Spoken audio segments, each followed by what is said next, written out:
कालच्या प्रकरणात 5 आरोपींपैकी 3 आरोपी या ठिकाणी अरेस्ट करण्यात आलेले आहे. त्यापैकी एक अक्षय कारंडे म्हणून आहे, दुसरा रमेश पवार आणि तिसरा प्रमोद उर्फ प्रकाश निकम असे 3 आरोपी विष्णुनगर पोलिसांनी अटक केलेले आहे.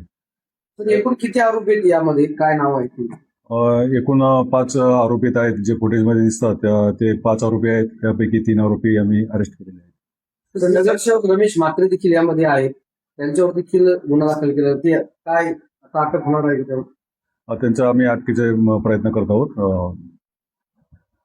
सर, आपण फक्त तुम्ही 3 आरोपी ताब्यात घेतलेले आहेत, मात्र जे प्रमुख आरोपी आहे रमेश म्हात्रे यामध्ये ते सगळ्या माध्यमांना प्रतिक्रिया देत आहेत, माध्यमांसमोर जातात. पोलिसांना नेमकी अडचण काय त्या आरोपीला अटक करण्यासाठी? अडचण काही नाही, आम्ही योग्य त्या प्रोसिजर प्रमाणे कारवाई करू. 5 आरोपीची नावं सांगा.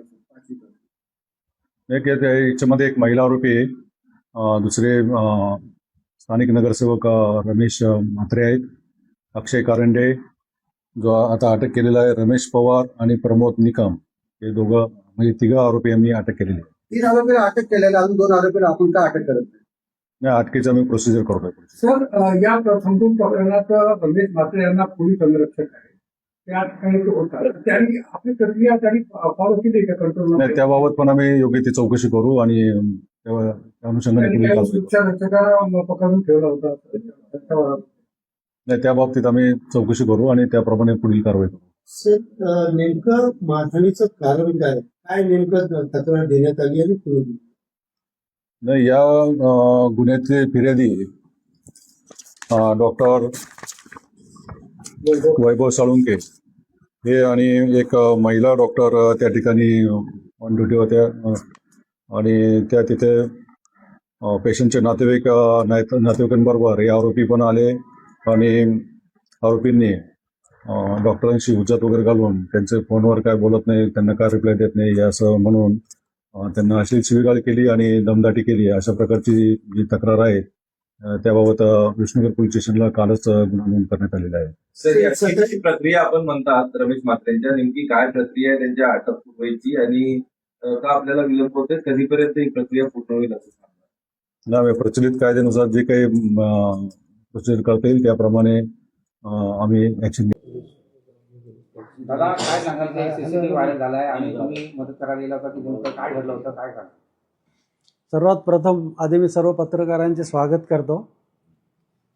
त्या ठिकाणी जी काही घटना झाली त्याबद्दल मी पहिला दिलगिरी व्यक्त करतो आणि मी ठासून सांगतो या ठिकाणी का मी महिला डॉक्टरवर हात उचललेला नाही. ही जी TV फुटेजमध्ये CC कॅमेरा फुटेजमध्ये जे येते ते कॅमेऱ्याचा अँगलमुळे येत असेल, ती महिला डॉक्टर माझ्या मुलीसारखी आहे म्हणून ती म्हणतो, एकेरी उल्लेख करतो, ती माझ्या मुलीसारखी आहे. तिचे मॅरेज झाले का नाही ते पण मला माहिती नाही. सतत कानाला बोलत होते, आमची रिक्वेस्ट ऐकत नव्हती आणि त्यामुळे मी तुझा फोन ठेव बाजूला, आमची कंप्लेंट आधी घे, काय तर आमची तक्रार घे, ऐकून घे, एवढंच तिला बोललो. आणि मी त्या महिलेला मारलेलं नाही, आम्हाला बाळासाहेबांची शिकवण आहे, त्यामुळे महिलांवर आम्ही हात उचलला नाही आणि याच्यापुढे उचलणार नाही. आणि हे जे काय घडली घटना हॉस्पिटलच्या कमतरतेमुळे असेल तर ते हॉस्पिटल फुलफिल करण्याची जबाबदारी मी आतापासून चालू करेन. परंतु याच्यापुढे ज्यांच्यासाठी मी जे काम केलेलं आहे, ज्यांच्यासाठी मी धावून गेलो, जिच्यावरती संकट आलं होतं, अडचणीत आली होती, समस्या निर्माण झाली होती, त्यांच्यात तोंडून तुम्ही ऐका काय घडले ते त्या सांगतील तुम्हाला. विषय आहे की नेमकं तुम्ही तिथे का गेलात, कशासाठी गेलात आणि मग तिथं तुम्हाला काय असं उत्तर मिळालं की तुम्हाला हे ऍक्शन घ्यावी लागेल? यांनी मला बोलावलं, मी फोन केला, यांच्याच फोनवरती त्यांना फोन द्या सांगितलं डॉक्टरांना. डॉक्टरांनी माझे फोन घेतले नाही आणि 2-2, 3-3, 4-4 वेळेला प्रयत्न करून सुद्धा घेतला. ह्या सारख्या रडत होत्या. मला सिरियसनेस समजल्यामुळे मी तिथे गेलो आणि बाकीचे यांच्या तोंडून आहे का मी तुमच्यावरती गुन्हा दाखल केलाय, आता तुमच्यावरती गुन्हा दाखल करण्यात आलेला आहे.